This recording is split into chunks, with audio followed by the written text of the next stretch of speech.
दोस्तों, पूरी दुनिया इस वक्त भारत और कनाडा के बीच चल रहे तनाव पर अपनी नजर बनाए हुए है। तभी अचानक से तुर्की के राष्ट्रपति ने एक बार फिर से कश्मीर का मुद्दा उठा दिया। हैरानी की बात तो यह है कि इस बार उनके बोल पहले के मुकाबले काफी बदले दिखाई पड़ रहे हैं। वहीं पर हमारी आज की दूसरी खबर में हम अर्मीनिया और अजरबैजान के बीच शुरू हो चुके युद्ध के बारे में बात करेंगे, जो एक बार फिर से दुनिया को अस्थिर कर सकता है। तो चलिए अब बिना समय गवाए इन दोनों ही इंटरेस्टिंग खबरों को समझना शुरू करते हैं। लेकिन उससे पहले अगर आप हमारे चैनल पर पहली बार आए हैं तो नीचे दिए गए सब्सक्राइब बटन को प्रेस कर बेल आइकन को जरूर दबा लें, जिससे हमारी आने वाली डेली वर्ल्ड अफेयर से जुड़ी ऐसी वीडियो आप तक सबसे पहले पहुंच सके। दरअसल दोस्तों, सामने निकल कर आ रही लेटेस्ट रिपोर्ट के मुताबिक तुर्की के राष्ट्रपति अर्दोगन ने एक बार फिर से कश्मीर मुद्दा उठाते हुए बड़ा बयान दिया और ये बात कही कि भारत और पाकिस्तान को कश्मीर मुद्दा साथ बैठकर बातचीत करते हुए हल कर लेना चाहिए, क्योंकि इसके अलावा और कोई भी विकल्प नहीं है। उन्होंने ये बात भी कही कि अगर कश्मीर मुद्दा हल हो जाता है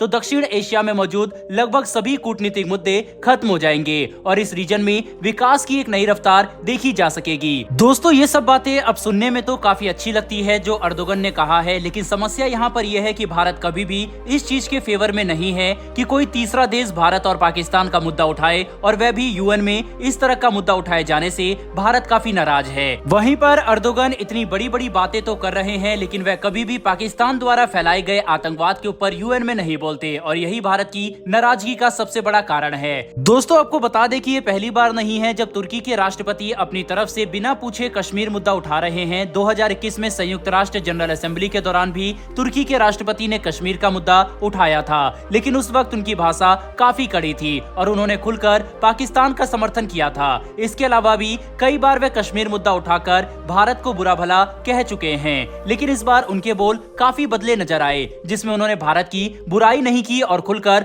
पाकिस्तान को समर्थन भी नहीं किया। इतना ही नहीं, बल्कि तुर्की के राष्ट्रपति की तरफ से कश्मीर मुद्दा उठाए जाने की टाइमिंग महत्वपूर्ण इसलिए भी है क्योंकि तुर्की पहले ही भारत से थोड़ा नाराज चल रहा है, और ये नाराजगी भारत द्वारा सऊदी और यूएई के साथ मिलकर बनाए जाने वाले एक नए इकोनॉमिक कॉरिडोर को लेकर है, जिसमें भारत ने तुर्की के बजाय ग्रीस को चुना, जो हमें यूरोपियन मार्केट का पहुंच देगा। ऐसे में तुर्की के सबसे बड़े दुश्मन को चुनकर भारत ने यह बात साफ कर दी कि अगर तुर्की भारत के खिलाफ जाता है तो हम भी काफी सारे कदम उठा सकते हैं। ऐसे में तुर्की के राष्ट्रपति द्वारा दिए गए मौजूदा बयान का दो मतलब है कि एक तो वह भारत को अपनी नाराजगी दिखाना चाहते हैं और दूसरा अपने बोल में थोड़ी नरमी लाकर ये भी बताना चाहते हैं कि दोनों देशों के बीच में संबंध आगे जाकर सुधर सकते हैं। क्योंकि आपको ये पता होना चाहिए कि जब अर्दोगन G20 के लिए भारत आए थे तो उन्हें यहाँ पर काफी अच्छा अनुभव मिला और उन्होंने संयुक्त राष्ट्र सुरक्षा परिषद में भारत की स्थायी सदस्यता और वीटो पावर का भी समर्थन किया था।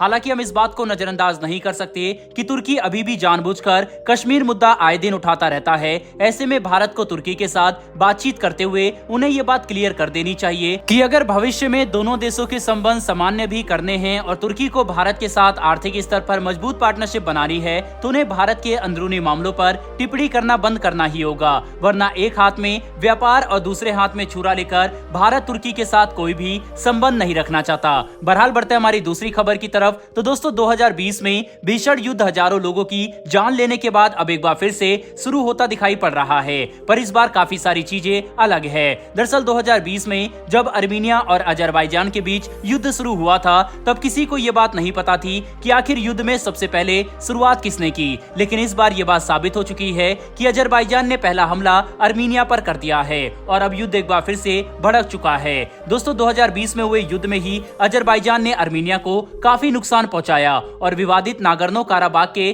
काफी हिस्से पर नियंत्रण हासिल कर लिया था, और इस बार एक बार फिर से ऐसा करने के लिए ही अजरबैजान आगे बढ़ रहा है। लेकिन अर्मीनिया भी पहले से ज्यादा तैयार बैठा है। सबसे पहले तो ईरान ये बात पहले ही कह चुका है कि अगर इस युद्ध में इजराइल की भूमिका बढ़ी तो वह भी यहाँ पर कूदने से पीछे नहीं हटेगा। वहीं पर अर्मीनिया के पास मौजूद सीमित संख्या में भारतीय हथियार भी काफी प्रभाव डाल सकते हैं। कुछ समय पहले ही ये रिपोर्ट निकलकर सामने आई थी कि हमारी प्राइवेट कंपनियों ने अर्मीनिया की सेना को लिमिटेड नंबर में anti tank missile, Pinaka rocket launcher और अटैक्स आर्टिलरी सिस्टम सप्लाई कर दिए हैं, जिनकी डिलीवरी पूरी तरह से करने में तो समय लगेगा, लेकिन कुछ संख्या में ये अर्मीनिया के पास मौजूद जरूर है, जिसके रणनीतिक इस्तेमाल से अर्मीनिया खुद की पोजीशन मजबूत कर सकता है। हालांकि इसी बीच एक और राहत वाली खबर ये सामने आ रही है कि नागर्नो काराबाग में चल रहे युद्ध और संघर्ष के बीच अभी युद्ध विराम की घोषणा कर दी गई है और अभी तक कुल 32 लोगों की मौत हो चुकी है, जो अर्मीनिया और अजरबैजान जैसे देशों में आबादी को देखते हुए काफी बड़ा आंकड़ा है। अगर ये युद्ध विराम नहीं होता